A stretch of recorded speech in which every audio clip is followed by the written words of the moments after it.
Welcome back to another technical deep dive here in the debug zone. Today we're tackling a big question and breaking it down with insights from other users. Hopefully this clears up some misconceptions and helps you get the answer you need. So buckle up, stay a little curious, and let's jump right in.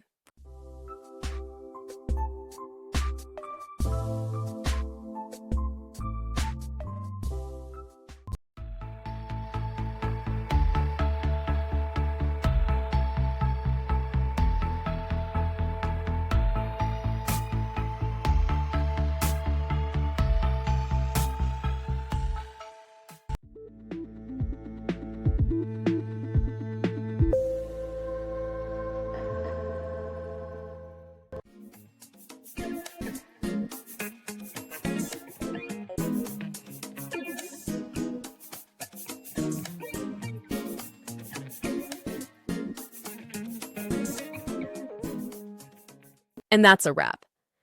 I hope you found the answer you were looking for. If you did, take a second to hit that subscribe button. It really helps out. And let me know in the comments which solution worked best for you. See you next time in the debug zone.